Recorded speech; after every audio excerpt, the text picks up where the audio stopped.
Hey YouTube, this is Will from Will Development. This is my 404th weekly update. Pretty good update this week. Just kind of getting back in the swing of things. I had a great time at the U90 Clash, which happened in Lakeland, which is here in Florida. It's about an hour and a half, almost 2 hours west of where I'm based out of, which is roughly Orlando, call it. Just north of Orlando, actually.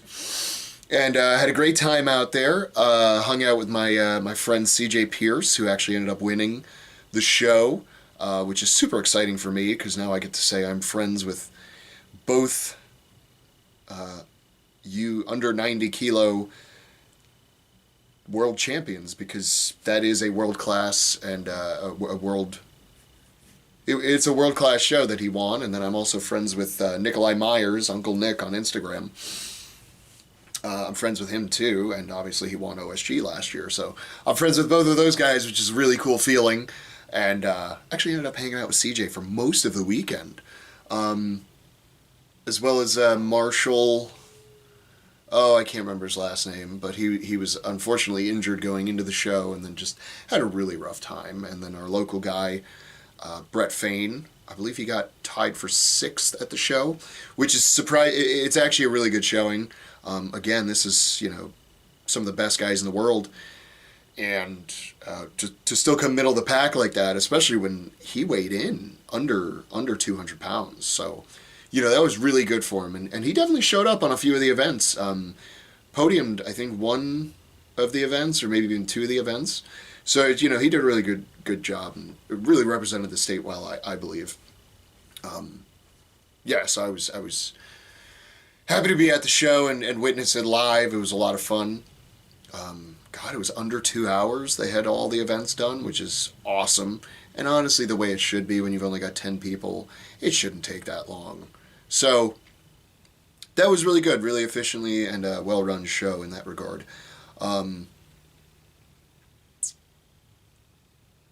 So that was a great weekend. But with that, CJ is one of the best pressers in the world, period, regardless of weight class.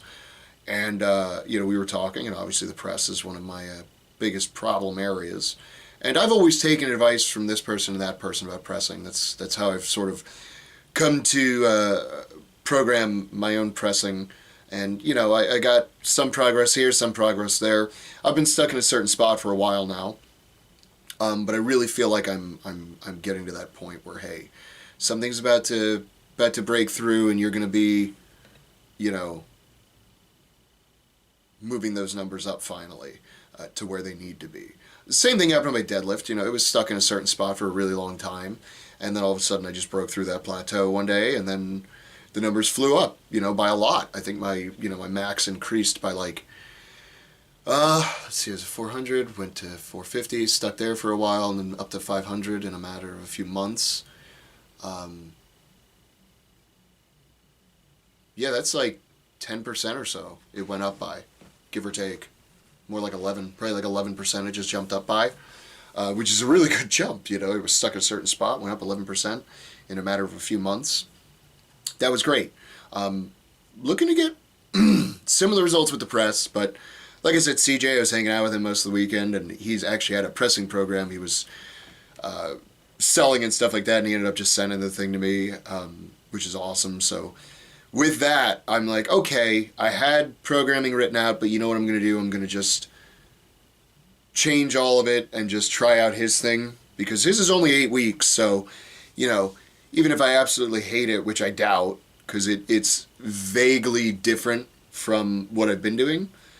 Like, there's obviously familiarities with certain stuff, but I'm like, okay, it's a little bit different. And there's some other accessory stuff that I wouldn't necessarily find myself doing, especially with the particular protocols he has. So I'm like, okay, you know what, let me do this, change it a little bit. It can only help, I'm hoping. And so, we'll just see how it all goes. And I'm going to be rewriting all that. So this whole week went pretty good. That being said, it's like, okay, I guess I'll just sort of restart everything press-wise next week. but still keep the other things I had programmed in relatively the same, which with squats, nothing's been too crazy right now because I'm still doing front squats, and I'm just treating it like, hey, you suck at these, start at 0 and go from there, and just add weight as you can while keeping a relative form. I'm also doing different things with that, where, 1 week I'm doing heels elevated, the next week not so much. 1 week I used straps to hold the positioning, the other one I just forced myself with the hands, so I'm doing a lot of different things with that. I'm trying to figure out what's a good positioning and what's a good method for me to use to do that movement as efficiently as possible. I've also added things in that I wasn't doing consistently before, like Zerchers, starting each set from the dead stop on the floor. So basically just rolling it into myself and then just hooking underneath it, really deep squat, and then standing up right from there, and then going into the squats. And I'm purposely sort of doing them like good mornings, except upper back good mornings. So I kind of, when I get into the squat, I allow my upper back to round a little bit, and then at the top I'm trying to hyperextend my upper back just to really work those muscles to pull all that tight. It can only help my deadlift and especially my stones, which is the big reason I'm front squatting more. And that's also why I threw the Zerchers in there too, because it's like from the floor I don't really have a problem with stones. I've lapped a 360 before, which in the world of like the 175 men, that's pretty good. That's like, you're right up there with the world class guys. Problem is, once I get it on my lap, I can't do anything with it. I'm just stuck there. I have trouble extending a 275 consistently. So with that, it's like, all right, cool. So I need to work on extending, and having a better front squat would help with that. And then obviously Zercher squats, and especially Zercher good mornings, and the way I'm doing them is going to help me with that too. It's not necessarily going to help my triple extension per se, but I mean, honestly, I've never had a problem with the bottom half of the triple extension, like getting my ankles up and getting my hips forward. That's never been my problem. My problem is getting that upper back to stay strong and really pull it when I need it. So I've thrown some new stuff in, and then this new pressing program. We'll see what happens over the next 8 weeks. Hopefully it gets me something, even if it's just more confidence with certain weights. I'm okay with that.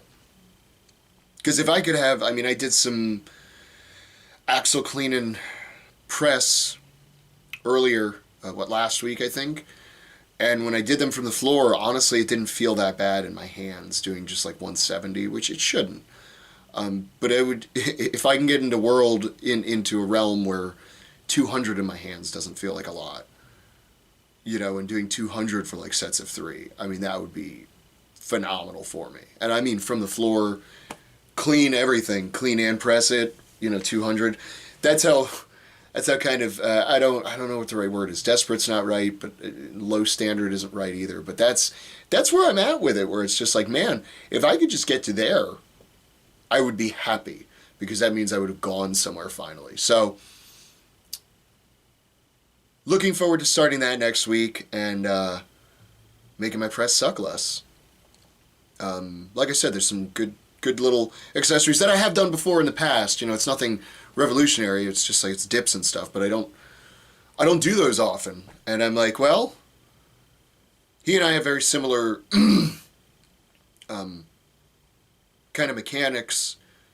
Our heights are relatively similar, that sort of thing. He's basically just slightly taller and slightly longer, like slightly longer arms, slightly longer legs, slightly longer torso, but our proportions are relatively the same. So I'm thinking getting advice on pressing from him is probably not a bad idea.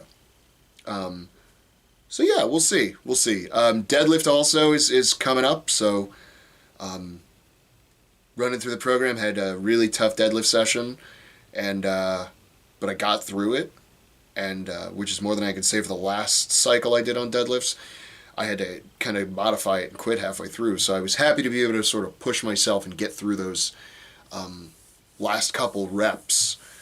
Especially so I did a 3x3, and my second set was hell. On the second rep, I had to put it down. I locked it out, and when I put it down, I had to get on my knees and catch my breath because it was just such a grinder.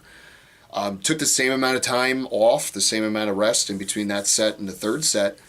Went to the third one, and I didn't even have to take a break between rep 2 and 3. It was just like, just kind of reset myself, got slightly better, more efficient positioning, which I knew I should have been doing from the start. And then those 3 reps went up a lot easier. They didn't move faster, but they felt easier, which is everything sometimes. So yeah, everything's going.